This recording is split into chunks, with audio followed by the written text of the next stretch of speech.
Throughout history, time and time again, we have seen people being forcefully displaced.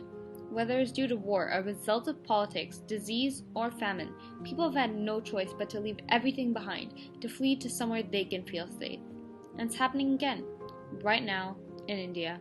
Due to the COVID-19 pandemic taking place, migrant workers who flock to big cities to get jobs as a means to support their families back home are suddenly forced to return to their villages with no means of transport, no food, and no savings.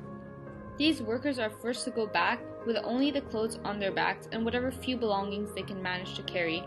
Their main concerns are not contracting COVID-19, but rather to make it home without starving, as the majority of these workers have been let off without notice or any sort of salary. So, why should you care? After all, these workers are not people you are involved with. They're people you've never seen before or have no relation to you. So let me ask you a question. Does this situation sound familiar? Think of the slaves in America fleeing to Canada, the Jewish fleeing German-occupied areas during World War II, the Syrian refugees, or the many displaced Indians who had to flee their homes in what is now Pakistan during the partition in 1947. Although the situations were different, they're all cases of forced migration, and without those on the Underground Railroad that guided the slaves to freedom, without the Europeans that sheltered the Jewish in their homes, or without the aid set up for displaced Indians, our history would be drastically different than what we know today.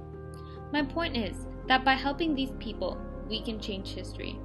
You might wonder why I, a random teenage girl, even bothers to care. Well, my grandfather was born in what is now known as Pakistan. He was a refugee that had to flee to India during the partition. To think that if someone hadn't helped him, I wouldn't be here today. I wouldn't have all the things I have, nor all the opportunities I have, or even a way to give back. Even a donation of a single meal could be the thing that allows someone to live another day.